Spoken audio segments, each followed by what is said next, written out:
Bueno, ya estamos con este tema que vaya que es importante.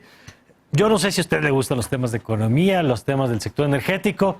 Yo, en lo personal, no es un tema que haya seguido, pero que ahora me queda claro que si no lo entendemos, no vamos a entender lo que está pasando y lo que va a ocurrir con nuestro país en los próximos meses y quizás hasta años. Le cuento esto porque ayer el presidente López Obrador presentó en la mañanera, junto con el director de Pemex, el plan de negocios para petróleos mexicanos. Entre las coordenadas que están es el destinarle 141,000 millones de pesos para apoyar las finanzas de la empresa petrolera. ¿Qué van a hacer para rescatar a Pemex? Pues reducirle la carga fiscal, que ya lo sabe, siempre ha sido la gran piedra con la que ha cargado Pemex. Se decía antes que era sostener realmente al gobierno mexicano. Eso ha cambiado con el paso de los años. Era la gran piedra de las exportaciones, ya tampoco lo es. Y ampliar la inversión durante los primeros 3 años, que dice el presidente, 3 años le metemos y después en 3 años nos va a dar para contribuir al desarrollo del país. Y para platicar de este tema, me acompaña, cosa que me da mucho gusto, Gonzalo Monroy. Él es especialista en temas energéticos, a quien usted además puede seguir en Twitter si está en esa red. Querido Gonzalo, qué gusto platicar contigo. Mario, muy buenas noches. A ver, tú has sido muy crítico. Desde ayer, mientras el presidente y el director de Pemex presentaban, ya te seguíamos en Twitter casi en tiempo real, minuto a minuto. Y una frase que has usado que a mí me parece muy clara y muy dura es, el plan de negocios de Pemex no es plan de negocios. ¿Por qué? A ver, ¿qué fue lo que se presentó? Primero, lo que se presentó el día de ayer en la mañanera era básicamente una carta de buenas intenciones. Sí. Los objetivos que muy a grosso modo quería hacer la administración con respecto a petróleos mexicanos. Ahorita lo mencionabas muy bien. Vamos a inyectarle a petróleos mexicanos con la esperanza de que levante la producción, sí, y después le pueda retribuir al erario y de ahí tener la consolidación que dé pie a los programas sociales, a toda la transformación que quiere hacer este gobierno. Sin embargo, ya el documento era sumamente pobre, no tenía prácticamente ninguna sustancia. Un plan de negocios es lo que vimos al día de hoy en la mañana, aproximadamente 9:30 lo vimos justamente, literalmente un documento en 3 partes, más de 200 hojas, que ya explica justamente con buen nivel de detalle las líneas de acción, proyectos estratégicos. Ahí sí se detalla ya. Ahí están ya todas las cosas. Okay. Y sin embargo, quedan muchos pendientes. Te lo puedo ir adelantando. Proyectos estratégicos como Dos Bocas sí están presentes ahí, forman parte de la estrategia modular y de hecho te lo adelanto, toda esta inyección de capital que le va a meter Petróleos Mexicanos, mejor dicho, el gobierno a Petróleos Mexicanos, el 80% es para esta refinería. O sea, no es una inyección real de capital. Esto que estás diciendo es estratégico, entiendo, porque no necesariamente eso no te da más petróleo. No. Eso te da un instrumento para que una vez que obtienes el petróleo, lo puedas procesar para sacar una serie de productos. Pero la capacidad de explotación no aumenta, digamos. De hecho, lo que pasa es que son 2 líneas diferentes. Principalmente te lo pondré que son 3 líneas grandes estratégicas que están haciendo. Una es exploración y producción. Sí. ¿Dónde vamos a sacar el petróleo? ¿Dónde vamos a sacar el gas? Habían dicho ahí, por ejemplo, que se iban a enfocar en aguas someras, en lo que es más fácil de extraer. Exactamente. Eso se sostiene. Se sostiene completamente. También viene la parte de terrestres. Y en terrestres me quiero detener un momento, porque a diferencia de lo que ha dicho el presidente López Obrador, sí vamos a hacer fracking. Y vamos a hacer... El presidente ha dicho una y otra vez que no vamos a hacer fracking. Pemex dice que sí. En el plan de negocios dice que se va a hacer fracking. Así es. Y te lo puedo adelantar, 10% de la producción futura viene de estas formas. Que es una técnica donde se inyecta, entiendo, agua. Es palabras más, palabras menos. Es una inyección es una perforación horizontal. Se hacen fracturas con pequeños explosivos. Por eso mucha gente dice que si hay temblores o no hay temblores, es una parte. Se hace justamente una inyección de agua y con arenas principalmente para sostener las fracturas abiertas y que pueda fluir los hidrocarburos. Y tiene una dosis de controversia. Exactamente. Por eso el presidente ha dicho no va a haber. El plan de negocios, tú dice que sí se contempla. Lo dice que sí y lo vamos a hacer en lugares, por ejemplo, como en la cuenca de Burgos, allá por Coahuila, Nuevo León. Vamos a hacerlo en Chicontepec, que es toda la parte de Veracruz y Puebla.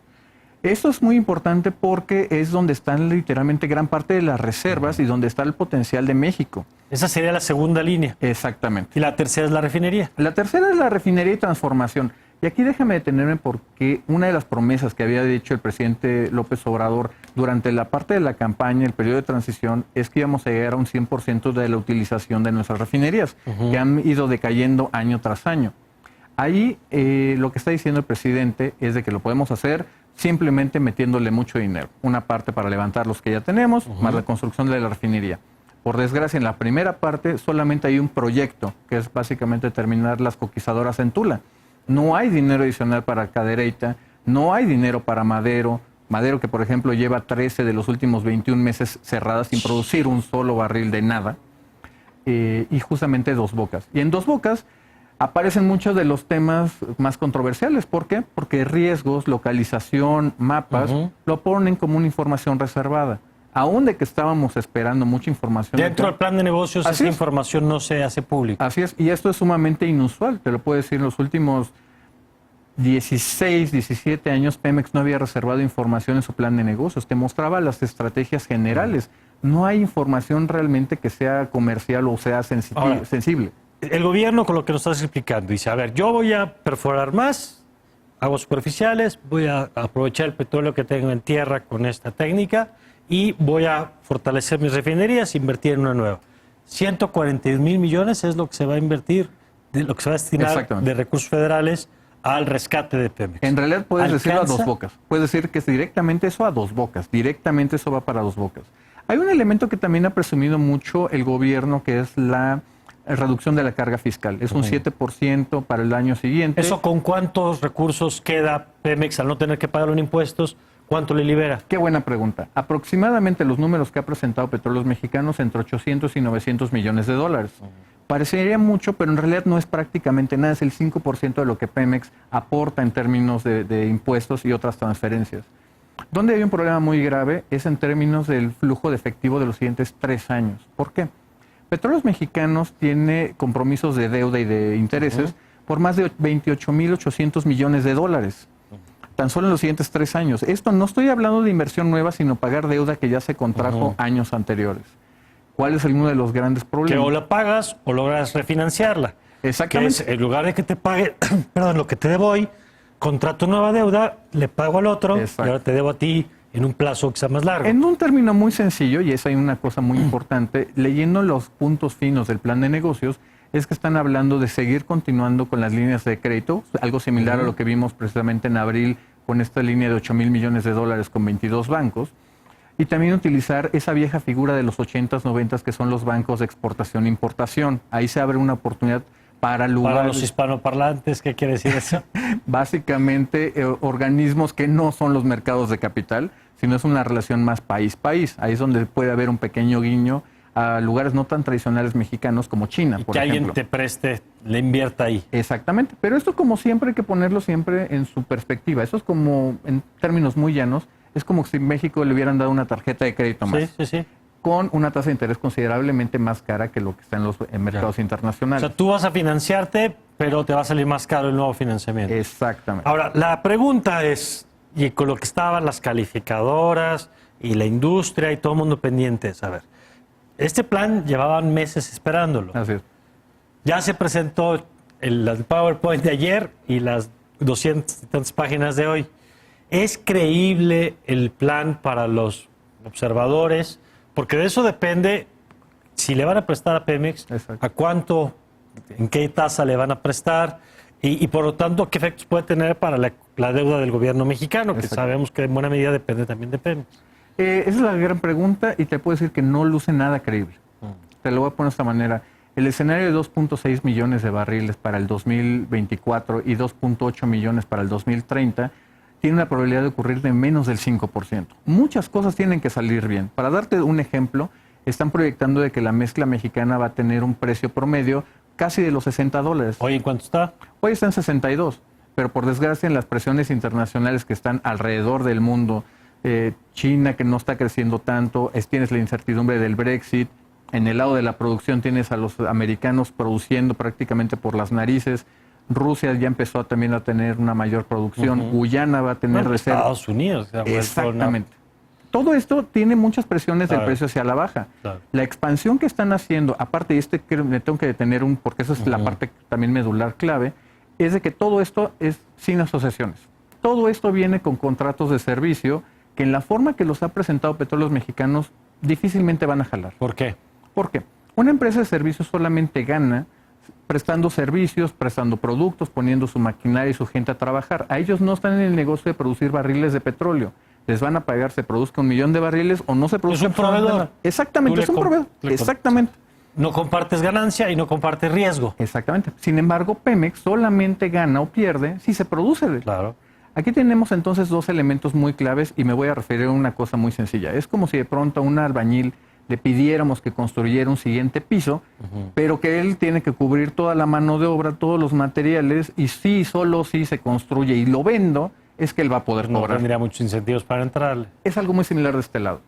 Hasta que no veamos que ese cambio ocurra, pues simplemente toda la estrategia de expansión, de poder levantar la producción, simplemente no se ve que ocurra. Todo el discurso que vimos con la reforma energética del sexenio pasado, que decían, el argumento era, Pemex no tiene la tecnología suficiente para las aguas profundas, que ahí tenemos el tesoro. El tesorito. Que no nos alcanza la tecnología que tenemos para explotarlo.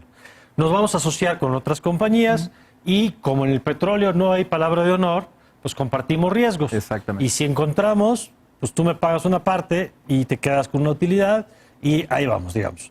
Ese era todo el discurso. ¿Eso ya quedó atrás? Sí. Sí, la realidad es que sí. Y aquí, por ejemplo, creo que vale la pena que la gente entienda por qué eran benéficas las asociaciones para petróleos mexicanos. En términos generales, había 3 elementos muy positivos y es lo que yo he referido varias veces a que era dinero gratis. En términos de una licitación pública internacional competida, no las asignaciones directas que le usa tanto este gobierno, el que llegaba a ganar el contrato normalmente ponía dinero a la firma. En el momento que se ganaba la licitación, ahí ponía sus 100 hasta casi 1.200 millones de dólares en efectivo en ese momento. Segundo lugar, está la estructura del carry. ¿Eso qué significa? Es básicamente que la empresa que llegara a ganar tiene que compensar a Petróleos Mexicanos por las inversiones previamente ya hechas. Lo que significa que en esta primera etapa de desarrollo Pemex no pone un solo peso ni un solo dólar y todo lo va a hacer la empresa privada. Y en el tercero, lugares complicados como aguas profundas, el tesorito, pues simplemente donde Pemex no tiene capacidad para hacerlo ellos solos, lo podías compartir. Ahora, los que ya entraron en el esquema anterior van a seguir operando.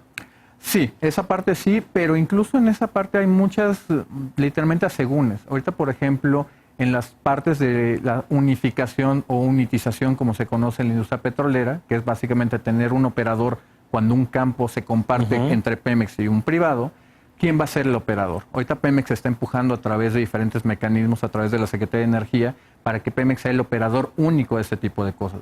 No necesariamente es una brecha o un breach contractual, pero simplemente está poniendo muchas alarmas en varios ligas. Finalmente, Gonzalo, ¿cuándo vamos a saber si lo que se presentó ayer y lo que se presentó hoy, uno, fue bien o mal recibido? Porque hoy hay poca especulación de si van a bajarle la nota o no, pero todavía no sabemos. Y 2, ¿cuándo vamos a saber si esto en la práctica va a empezar a dar resultados para Pemex? Que son esas dos dimensiones. La de la percepción, la de si genera confianza o no, y la otra es la de si operativamente el quitar parte de la carga fiscal y el invertirle dinero le va a permitir a Pemex aumentar producción, por ejemplo. Eso lo vamos a ver la primera, que es básicamente en términos de la percepción. Yo esperaría las siguientes 2 semanas, seguramente, para poder digerir, ver al nivel de detalle completamente si es creíble o no es creíble. A primera impresión yo te podría decir que no lo es, y es básicamente acentuar cosas muy cruciales como es la refinería de Dos Bocas, donde están puestas gran parte de las esperanzas, incluso de Petróleos Mexicanos, y donde parece ser que va a perder dinero, va a costar el doble y probablemente sea 3 veces el tiempo para construirla. En términos de ver qué tan rápido puede dar resultados este plan de negocios, lo vamos a ver prácticamente a finales de año. Toda ahorita la producción... ¿Tan rápido? ¿Por qué? Por una razón. El presidente López Obrador, también el director general de Pemex, Octavio Romero, han dicho reiteradamente de que la producción ya se estabilizó. No, la producción sigue cayendo. La esperanza que tiene Petróleos Mexicanos es de que va a venir tan fuerte la inversión en la segunda mitad del año, especialmente el último trimestre. ¿La inversión de quién? De Petróleos Mexicanos, en este caso hacia los campos. Y van a poder levantar la producción y salvar el año. Porque es sobre infraestructura que ya existe. Porque entiendo que aquí el tema es que no es en automático, es decir, si tú vas a explorar nuevas cosas, te llevas un tiempo. Exactamente. Esto, lo que acabas de decir, es lo que Pemex pone justamente en sus estrategias como el desarrollo acelerado de los campos. La estrategia de 22 campos descubiertos, traerlos a producción lo más rápido posible. Un elemento ya para terminar, de todos los 22 campos, no hay ninguno que sea, por ejemplo, tan grande, porque ya cada día son más los proyectos más chicos, campos más complicados, más bueno, en este caso más pequeños, que no se comparan, por ejemplo, con lo que vamos a obtener de 100,000 barriles en Trion, que es la asociación que tenemos con BHP, la australiana, o los 100,000 barriles que va a sacar Eni en el campo de Amoca. En un periodo de... Hoy es la vida en los siguientes 3 años. Ya. En los siguientes 3 años. Estos son más pequeños. Pemex no tiene ningún proyecto que alcance esas dimensiones. Y por lo tanto, alcanzar la meta va a ser complicado. Exactamente. Pues Gonzalo, gracias. Como siempre, ¿dónde te pueden seguir? En Twitter me pueden seguir como G. Energy. Ahí bienvenidos para continuar la conversación. Perfecto. Y si todavía no lo hace, pues sígalo, porque ya vio que es muy claro explicando estos temas. Muchas gracias por habernos acompañado en nombre de Leo Zuckerman, titular de este espacio. Le invito a que me acompañe también mañana aquí en La Hora de Opinar. Le invito a que siga aquí en Foro TV con toda la información. Le deseo, como siempre, que tenga usted una magnífica